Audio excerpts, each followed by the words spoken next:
Hey everyone, welcome to This Week in Hearthstone week number 9, our weekly news recap series taking a look at the world of news in Hearthstone throughout the last week, giving you a recap of all the things that have been going on. And we have several stories, but we're going to start today with our top story. Pro player Tice, top streamer, awesome guy, was hospitalized this week. He had a bit of a scare. He had problems with his kidneys. He was having issues with his kidneys, was put into the hospital where they looked over him for like 48 to 72 hours, and he provided an update. He had suffered from acute kidney failure. It was a complication he had from basically an allergic reaction due to medication, I think like an antibiotic he had received for like some dental surgery he had. And basically, yeah, it gave him acute kidney failure. So what that means is, yeah, his kidneys basically weren't working properly, and that is a big deal and can be, life-threatening, but thankfully he provided an update. I'll link it in the description below if you want to check that out. Send him your love, send him your well wishes, he deserves it. But yeah, he provided an update stating that, he's recovering because it's an acute failure. It's not something he's going to have to live with for the rest of his life. It's not like his kidneys are shot. It was just a complication from this medication, and he should be recovering. Just needs to have lots of fluids, watch his diet, all that stuff to get a full recovery. And Tice, the warrior that he is, not only did he deal with this, but there was the Grandmasters playoffs this weekend, which we'll recap at the end of the segment, at the end of the episode. He participated. Not only did he participate, he was one win away from winning the EU playoffs to go to World Championships. So he played basically from his hospital bed and nearly defeated all of his opponents. So Tice is an incredible warrior, incredible player, and thankfully he's recovering. So sending our well wishes to Tice. He's one of the nicest guys out there.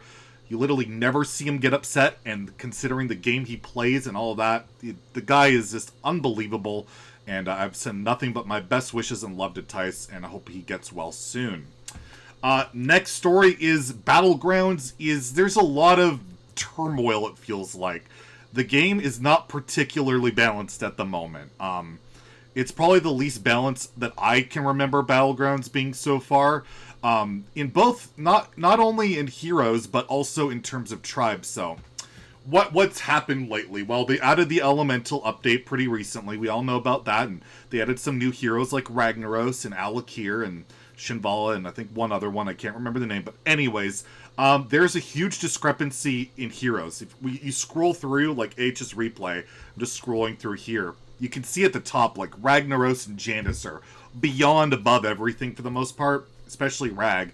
And then you go to the bottom, and there's so many tier 4 heroes that are just crap. You get them, you're basically not going to be able to top 4. It's such a difficult meta to navigate bad heroes, because the other issue is the tribe discrepancy. Elementals, they've been a fun addition to the game. They're pretty sweet, they're cool to play, but they're broken. They're just completely overpowered. They scale faster and better than like every other tribe in the game, and earlier than every other tribe in the game. You can start scaling like on tier 2, and then you can really go crazy on tier 5 with like Little Rag or Nomi. And if you get those early, you just snowball the game.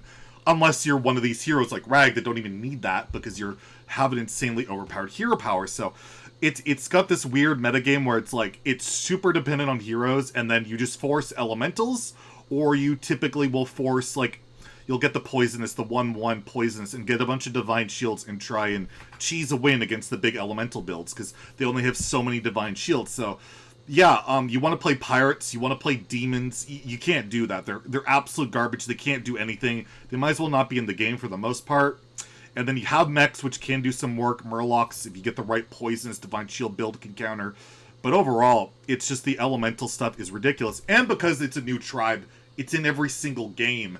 So you can't ever like hope for a lobby without elementals, because this is not going to happen. So what I hope to see with Battlegrounds, I just want them to like narrow the gap between the tier 1 and the tier 4 heroes. Like, it feels really bad when you get a bad hero, because you basically know you're almost never going to top 4. It would be nice that even if you got the worst hero, you could realistically have a chance of competing, but we're so far beyond that. Like, you get, like, Togwoggle or something, you're not going to place. Unless you're, like, the greatest BG player ever, and you high roll, then maybe. I just feel it's it's a bit of an issue, so I'd like to see that. And I'd like to see elementals, slow down a bit. Maybe put Little Rag, put Nomi to tier 6, where it feels like they belong, so that you can't just, go for that triple on 4 and get those and just win the game. I'd like to see that. So it seems to be a pretty contested issue. If you go onto Twitter, you go onto social media, there's a lot of people upset with just how ridiculously unbalanced Battlegrounds is right now. And typically BG's, although not perfectly balanced, has been relatively healthy. And this feels like the first time they've really deviated from that. So hopefully they will correct it sooner than later. They've been usually pretty fast at doing this stuff in Battlegrounds, so we'll just put that out there so at least they're aware of it. Next, we have the meta update for both Standard and Wild. The top decks in both formats have not really deviated. We haven't really, no brand new decks have been discovered that have really just taken over. But so like in Standard right now, we have Soul Fragment Demon Hunter, we have Small Spell Mage, we have like Bomb Warrior and like Control Warrior to counter those to an extent. But the deck that really popped up in a lot of popularity this week, it's a pretty fun deck if you want to play it and give it a shot, that does a decent job against both Demon Hunter and Mage, especially Demon Hunter, is Big Warrior. The Warrior deck where you get to play Commencement, cheat out giant minions with Taunt, play your Dimensional Ripper and get 2 giant minions. You're mainly running giant minions and your small stuffs like Vargoth and the Prime. And yeah, it just does a good job because, well, Demon Hunter can't deal with giant minions with Taunt. They just can't. You got Kayn, you got a Silence maybe, but overall it's a real struggle. And according to H's replay, Big Warrior doesn't seem to do too badly against Mage, but I think that's skewed more against lower ranks of people that just don't understand it as well, but it can do well. The issue is, because of Warrior popping up in popularity, Priest has popped back up in popularity to counter it, and I'll just show you why Priest counters Warrior. Take a look at this tweet from Firebat. This is what he did. He absolutely destroyed and ruined a Warrior's career because, yeah, you can just steal their big stuff for pretty easily and pretty crippling for the Warriors. So, want to go for that Big Warrior deck. It's pretty fun, can do well, and if you want to counter Big Warrior, I guess play Priest. But I never want to recommend playing Priest on this channel, so I'm not even providing a screenshot of the deck. That's right, delete Priest. And Mage, kind of. Yeah. Anyways, let's go into Wild, the meta update in Wild. Yeah. Quest Mage, very popular. Reno Priest, very popular. You have Aggro Druid, very popular. The usual stuff. Discard Warlock. The usual decks are still very popular in Wild. Like I said, that's not going to change much. But we had 2 people hit rank 1 Legend with decks that you don't typically see as often, or at least haven't lately. The first most surprising one is Darkglare Warlock or Pain Warlock. Yeah, someone hit rank 1 Legend with it. The deck, as I keep saying, is not that bad. It can do well, and, well, it appears if you pilot it well, get the right matchups, you can get rank 1 Legend still. So if you still have your Darkglare Warlock deck and you want to give it a go, maybe try this list out, and maybe you can have some success. And then as well, Odd Rogue hit rank 1 Legend as well this season. I'm highlighting a list here. Nothing too revolutionary. You got Wand Thief in there. It's like one of the newer cards, tour guide, but overall it's just good old Odd Rogue. Just go the face, win some games, aggro down like, some Reno Priest, Quest Mage, all that stuff. But yeah, there's just not a heck of a lot going on in Wild. Quest Mage and Reno Priest just dominate so much, and then you have the high roll aggro to counter it, which is kind of what these decks are, and that's just the way it's going to be for quite some time. But I'll keep trying to highlight some decks that, maybe you haven't seen pop up as much lately. So that's the meta update. And then last, we have the Grandmaster results for the week.